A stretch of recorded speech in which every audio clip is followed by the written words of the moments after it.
Bonjour à toutes et à tous et soyez les bienvenus dans votre émission préférée, Sixième Sens, qui est une émission de développement personnel, de connaissance de soi et de spiritualité sur Arc-en-Ciel TV. Je suis Gloria Baby Sophia, je suis conférencier, je suis spiritualiste, je suis naturaliste. Aujourd'hui, je suis là encore pour vous parler des bienfaits de la nature et des bienfaits de mon cabinet. Vous voyez qu'en spiritualité, il y a ce qu'on appelle la positivité.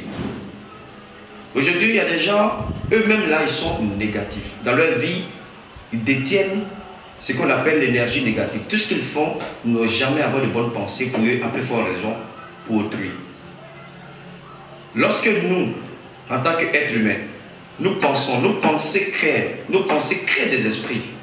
Donc quand tu as des pensées positives, ça te reflète sur toi ta vie. Mais quand tu n'as pas de bonnes pensées, cela aussi peut contaminer tout ce que tu fais. Ils voient le mal partout. Quand tu parles ici, c'est le mal. Eux-mêmes sur eux-mêmes, ah moi je suis né pour accompagner les autres. Je ne suis pas né pour demeurer dans la grâce. Ma vie là, tous les jours, tout ce qui est négatif s'attribue eux-mêmes. Non. Il faut être positif. Quand tu te réveilles chaque matin, tu dois avoir des bonnes pensées à travers la nature. Tu dois avoir des bonnes paroles sur toi-même, sur autrui, autour de toi. Parce que les pensées qui vont créer l'énergie et cela va se matérialiser autour de toi. Mais lorsque tu n'as pas de bonnes pensées, toi-même, tu vas avoir l'impression qu'il y a des esprits qui te suivent. Tu vas avoir l'impression que rien ne va autour de toi. Tu vas avoir l'impression que tu es l'échec qui domine ta vie. Tu vas avoir l'impression que tout ce que tu entreprends ne marche pas parce que déjà tu l'as déjà créé à travers tes pensées. Il faut avoir des pensées positives. Quand la parole de Dieu nous dit pensez que vous avez déjà réussi, il n'a pas dit prier, il dit pensez. Ça veut dire que nos pensées sont importantes. Même dans le domaine spirituel, dans le domaine religieux, nos pensées sont importantes. Mais si tous les jours tu ne fais que penser au problème, que tu ne penses jamais à la solution, tu vas vivre tous les jours dans le problème. Tous les jours dans ta vie, tu penses au problème. C'est ce que chacun de nous, chaque fois quand quelqu'un est en train de penser, quand tu lui demandes tu penses à quoi, il va te dire je pense à mes problèmes. Mais on pense au problème. Est-ce qu'on a pris un jour pour penser à la solution? Il faut faire le contraire. À côté d'aujourd'hui, au lieu de penser des problèmes, pensez à vos problèmes. Essayez par vos pensées de créer la solution à vos problèmes. Ça veut dire quoi? Moi, je sais qu'un jour, je vais me marier. C'est la positivité. Moi, je sais qu'un jour, je vais travailler. C'est la positivité. Moi, je sais qu'un jour, je vais voyager. C'est la positivité. Il faut déjà créer. Parce que même si les hommes de Dieu prient pour vous, les pasteurs, les prêtres, que soit la nature de la personne spirituelle que vous contactez, mais si vous-même là, vous n'êtes pas positif, tout ce qu'il va faire pour vous, ça va rentrer dans le néant. Parce que vos pensées aussi participent au moins à 60% dans le domaine spirituel. Lorsque quelqu'un prie pour toi, toi-même tes pensées apportent aussi, tes pensées aussi appuient la chose. Mais lorsque tu n'as pas de bonnes pensées, on peut tout à l'heure prier pour toi, même prophétiser sur ta vie, prophétiser les bonnes choses sur toi-même. Mais ça ne va jamais venir parce que lorsque la personne a fini de prophétiser tout cela, toi dans tes pensées, tu envoies le contraire. Donc le contraire se matérialise et tu vis dans le contraire. Donc il faut avoir des pensées positives. Il y a les gens dans leur vie, tout est négatif. Ça veut dire qu'ils voient que le mal partout. Tout ce qu'ils voient dans leurs yeux, tout est mauvais. Ils n'ont jamais même prononcé le mot bien, bon, beau, vrai. Parce qu'eux-mêmes de nature sont négatifs. Donc ils contaminent tout. Même quand quelqu'un n'est pas d'un projet, au lieu qu'ils vont donner de bons conseils, oui, c'est ce que tu veux faire mon frère, tu vas perdre tout ton argent. Et ça là, ce n'est pas des bons trucs. On ne peut même pas les demander conseil parce qu'eux-mêmes sont négatifs. Donc, on doit être positif, c'est très important. Et on doit faire le contraire, comme je l'ai dit tout à l'heure. Au lieu de s'asseoir toujours en train de penser à ses problèmes, il faut penser à la solution. Comment faire pour avoir la solution? Il y a des gens aujourd'hui qui croisent les bras, ils ne se lèvent plus, ils croisent les bras, ils ne font plus rien. Quand tu n'es pas dit je suis découragé de la vie. Mais mon frère, si tu es découragé de la vie, c'est que tu es un homme mort. Ma soeur, si tu es découragé de la vie, c'est que tu es un homme mort. Parce que tant que tu vis, tu ne dois pas te décourager. Parce qu'une fois que tu es découragé, que le découragement t'a saisi, du coup, tu vis, mais tu n'es plus qu'un mort. Parce que tu ne peux plus faire quelque chose. Ton moral est atteint, tu es déséquilibré. À tant fois que moralement, une personne est déséquilibrée, même ce qui va faire son bonheur, il ne peut même pas aller vers ça. Quand une personne est déséquilibrée, tout ce qu'il va faire ne peut pas aller. Parce qu'une fois que le mental a pris un coup, il est difficile d'entreprendre. Parce qu'on est découragé. Vous voyez, de temps en temps, on prie. Mais la prière est accompagnée de pensées et d'actions. Aujourd'hui, beaucoup de personnes prient. Ils dorment dans les églises, ils dorment dans les lieux spirituels. Mais ils ne posent pas date. Parce que la prière, là, tu as prié, tu as demandé à Dieu. Mais c'est dans l'acte que la prière va se matérialiser. Tu as fini de prier, tu as demandé un mari à Dieu. Seigneur, donne-moi un mari parce que je vais me marier. Tu finis la prière, tu es toujours chez toi à la maison devant ta télé. Tu es toujours chez toi à la maison couché. Tu es toujours chez toi à la maison en train de lire les livrets.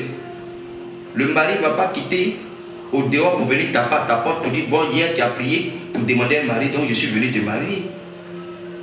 C'est en sortant, c'est en se faisant belle. Mais si tu te délaisses, que tu t'assois là, la prière, oui, mais la prière va passer où pour se matérialiser? Il y a des personnes qui disent bon, je ne travaille pas, ça fait un bon moment, je ne travaille pas. J'ai fini mes études, mais je ne gagne pas d'emploi. Mais tu ne peux pas ne pas faire des demandes pour aller déposer dans une société, on ne te connaît pas. C'est lorsque tu vas faire une demande pour aller déposer.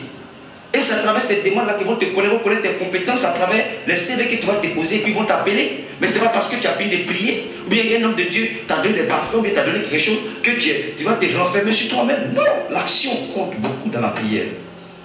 Quand on prie, on doit accompagner la prière de l'action. Et c'est ce que souvent on ne fait pas. Et c'est ce qui fait que souvent, on pense qu'on prie et nos prières ne sont pas exaucées. C'est comme quelqu'un qui prie Dieu pour un voyage, mais qui n'a même pas de passeport. Mais quand le voyage va venir là, tu vas voyager avec quoi? D'abord le visa va venir, mais le visa d'abord il faut avoir au moins le passeport. Aujourd'hui, il y a des personnes qui sont tellement découragées dans leur vie, qui disent que moi je suis né pour accompagner les autres. Moi ma vie là, je ne vais jamais réussir parce que dans ma famille, il paraît que tout est mauvais dans leurs pensées, dans leurs actions, dans leurs dits, tout est négatif. On doit plutôt s'aimer en nous la positivité. Et on doit faire toujours le contraire du négatif. Et on doit poser beaucoup d'actions. Aujourd'hui, surtout en Afrique, les Africains passent leur temps à prier à longueur de journée. Les églises naissent. Mais combien de personnes qui posent d'actions concrètes pour que leur vie change? La prière ne peut pas changer la vie de quelqu'un sans l'action. Parce que les deux vont ensemble. Si tu as prié et que tu ne poses pas d'action, c'est zéro. Vous voyez, je l'ai dit à tout à l'heure à une dame, il y a une amie comme ça aujourd'hui qui est au Canada, qui avait fini ses études, il ne trouvait pas d'emploi. Et il était dans le quartier, il avait fait un cyber. En Afrique ici, les cybercafés qu'on fait, les gens viennent naviguer et autres. Il a fait un cyber. Et il gérait son cyber, doucement, doucement, doucement, doucement. Et il avait une petite voiture qui prenait pour se déplacer. La voiture même faisait tellement de bruit que dans le quartier, les gens l'appelaient brouette. Quand il arrive, on dit, oh le gars arrive avec sa brouette. Les gens se moquaient de lui. Mais c'était dur pour jouer les deux bouts, c'était difficile parce qu'il vivait de son cyber ou autre. Un jour, sa voiture est tombée en panne. La voiture est tombée en panne. Il allait voir un mécanicien pour le dépanner. Et le mécanicien lui a dit, ah, la pièce de la voiture là, ça coûte tant. Quand le mécanicien lui a dit ça, il a trouvé ça trop cher. Donc, il a dit au mécanicien, oh, toi tu veux me voler. Le mécanicien a dit non, grand frère, ce n'est pas question de vol, que si tu veux, toi-même là, allons ensemble, on va aller acheter la pièce. Et il ne voulait pas partir. Le mécanicien a tellement insisté, bon, dans le cas contraire, il n'avait rien à faire, allons. Et les deux sont partis. Comme je n'ai rien à faire, allons, et les deux sont partis. Arrivé là-bas, il descend de la voiture avec le mécanicien, il voit un monsieur qui est arrêté en train de communiquer. Le monsieur qui communiquait, il était auprès d'une voiture 4x4, il communiquait, et quand il est descendu, quand il a levé la tête, il le voit. C'est qui? Son ami d'enfance. Les deux ont fréquenté ensemble. Et ce monsieur était ingénieur, lui il est ingénieur dans une boîte. Donc quand les deux se sont vus, ils se sont fait les accolades, ils se sont salués. Il a demandé à l'autre, tu fais quoi maintenant? Il dit non, je suis ingénieur. Lui il a demandé toi, il dit non, j'ai fini les études en informatique mais je ne connais pas d'emploi. Le monsieur lui a donné sa carte de visite. Il dit, l'ingénieur a donné sa carte de visite à celui qui avait sa voiture en panne là. Il dit appelle-moi. Il n'a pas appelé le monsieur. Ils se sont vus comme ça, ils se sont séparés, sa voiture, l'autre a réparé, il n'a pas appelé. Puis un jour, il était là, il était tellement désemparé, découragé, il fouillait dans ses affaires, il fouillait dans ses documents, il tombe sur la carte de visite du monsieur.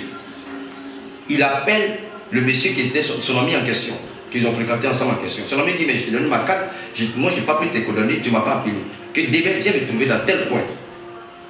Il allait trouver son ami. Son ami dit, il faut faire des CV, tout ça, viens déposer. Il a déposé dans une boîte qui n'est pas cité le nom ici, une boîte bien connue, une boîte internationale. Qu'elle a déposé les dossiers, son ami a appuyé. Aujourd'hui, le monsieur a travaillé en tant que chef personnel de la boîte. Et aujourd'hui, je vous parle de ce monsieur, c'est tout au Canada. Mais si le mécanicien n'avait pas appuyé le monsieur pour l'accompagner et qu'il était couché dans sa chambre, il n'allait jamais rencontrer son ami. Son bonheur devait venir par son ami. Mais le fait qu'il allait accompagner le mécanicien à acheter la pièce, il a croisé son bonheur sur son chemin. Aujourd'hui, une femme dit que tu cherches mari, tu es toujours entre les deux murs, tu es assis toujours en train de regarder la TV. Mais le mari ne va pas venir te trouver dans la maison pour te marier. Toi, un homme, tu dis que tu cherches un emploi, mais tu es assis chez toi, tu ne vas pas aller déposer des mois, tu ne vas pas sortir, tu croises les bras, tu es en train de prier Dieu. Dieu ne va pas fabriquer une entreprise pour aller mettre dans ta maison pour que tu travailles là-bas pour qu'on te paye. Aujourd'hui, ouvrez-vous au monde. Quand les gens disent non, n'allez pas dans le monde, au contraire, allez-y dans le monde, parce que Dieu est dans le monde. Le monde a été créé par Dieu, que ce soit le monde chrétien, que ce soit le monde musulman, que ce soit le monde païen, on est condamné à vivre ensemble. Et l'homme n'est pas chrétien, on n'est pas musulman, on devient. Donc, vous dites, bon, moi, je ne vais pas dans tel endroit. Non, il faut y aller. Peut-être que ton bonheur se trouve là-bas. Peut-être qu'à l'arrêt de bus, ou chaque matin, peut-être que tu vas vouloir prendre le bus pour aller te promener. Peut-être à l'arrêt, tu vas croiser quelqu'un qui va faire ton bonheur. Peut-être que sur le chemin du marché, tu vas croiser quelqu'un. Mais si tu es découragé, que tu ne sors pas, tu ne parles pas à quelqu'un parce que tu es déçu de la vie, tu ne parles pas à quelqu'un, toujours ton visage est serré, tu ne veux pas adresser la parole à quelqu'un. Peut-être que la personne qui va faire ton bonheur là, c'est celui que tu vas lui dire bonjour demain. Celui qui va faire ton bonheur là, c'est peut-être que c'est celui que tu vas croiser sur le chemin et puis tu vas lui demander un renseignement. Le renseignement qu'il va te donner là, l'information qu'il va te donner selon le renseignement peut permettre à ta vie de prendre l'envol. Donc on ne doit pas croiser les bras. On doit se lever en esprit et en vérité. On ne doit pas prier et puis pas poser d'action. Si tu pries, c'est comme un entrepreneur qui dessine un plan. Mais tant que la maison n'est pas construite, le plan n'est pas valable. Tu as dessiné le plan sur papier, mais tant que tu ne finis pas de construire cette maison-là, pour qu'on puisse l'avoir à l'œil nu, la maison-là est nulle. C'est le plan, mais il faut construire. La prière est comme le plan, et l'action est comme la construction. Il faut poser beaucoup d'actions. Quand tu pries, tu as demandé quelque chose à ton Dieu, il faut poser l'action qui doit accompagner la chose pour que ça puisse réellement se matérialiser.